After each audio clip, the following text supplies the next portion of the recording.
Hi everyone, welcome to my Pandora Charm Live. I am Nicole and this is Presley.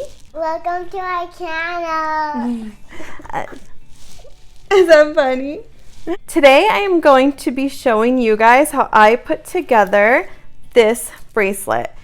What was different for me for putting this bracelet together is this is no dangles, and usually I create balance and figure out my centerpiece by having a dangle in the middle. But I challenged myself with how would I put together a Pandora bracelet with no dangles, and how could I create some sort of symmetry with it that wasn't duplicating on the charms, but still created beautiful symmetry, but different enough that it was unique on all sides.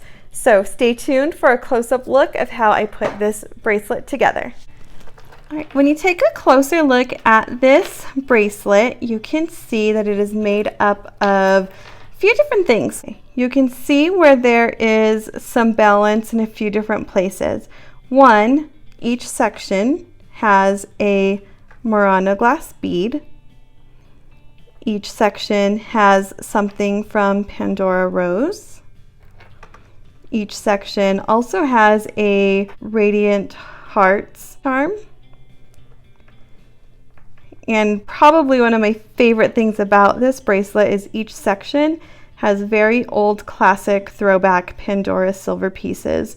So you have one here. This one has two since they're spacers, and then you have one over here.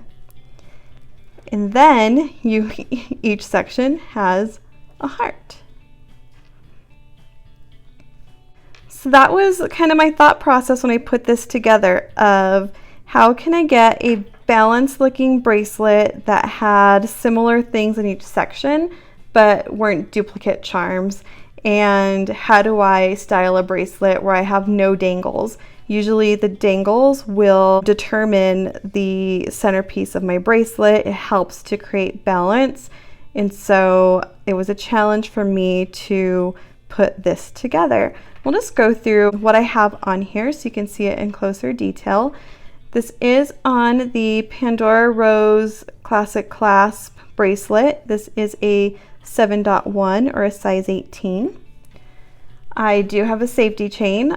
I highly recommend safety chains on anything that has Pandora Rose charms on there because they often don't have threading on the inside, and it would be a super shame to lose all of those charms. So I have the Raindrops safety chain here. For this section, I have the Looking Glass Murano in blush. I thought it complemented the Pandora Rose and the other tones in this bracelet really well. For my old classic Pandora piece, I have Roseleaf on this side. One of the things I appreciate so much about the old Pandora is the oxidized detail that they use. It's so common in those older charms. I have her Majesty spacer here, just given to me from a friend. This Radiant Hearts charm is the blush crystal. And then for Mother's Day, my sister got me the mom charm in Pandora Rose. So that is this section. Moving on to the middle section, I have Butterfly Kisses in pink, followed by the bow tie spacers. This is my old throwback for classic Pandora. The bow tie spacers are the old pieces. And then the Radiant Hearts charm that's in Pandora Rose but has the lilac or lavender crystal in it. I thought having this charm next to Butterfly Kisses would help bring out the pink and purple tones in both of these pieces. Then also a Mother's Day gift was the Filled with Romance from my boyfriend, and I love this piece. I love the detail within these hearts. So this is what makes up my middle section. Moving on to the final section is the Facinating Murano in blush. Again, that blush color just goes so well when you're mixing it with Pandora Rose.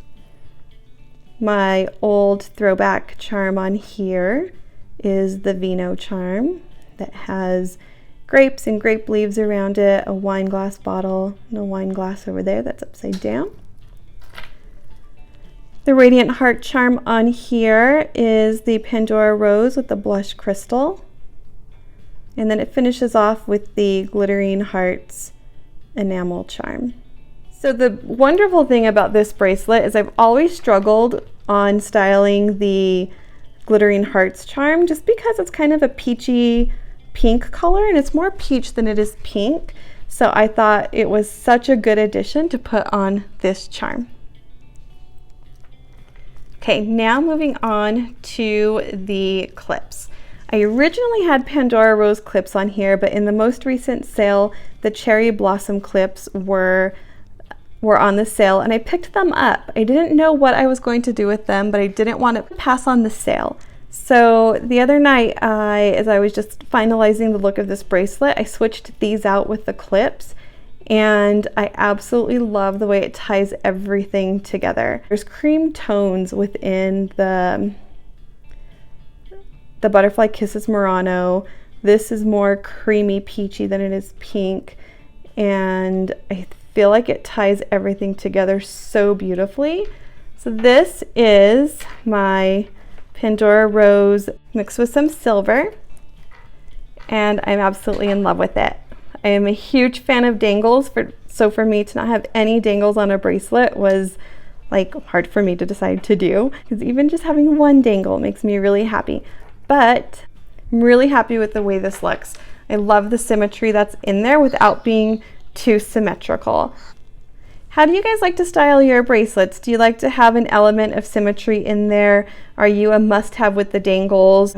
Are you a pro at putting bracelets together without any dangles? If you are, I want to know your secret tips and what you look at and how you balance your bracelets. Or do you not even worry about balance and just put together a beautiful masterpiece? Again, leave me comments in the section. I would love to have a conversation about what goes into your designs.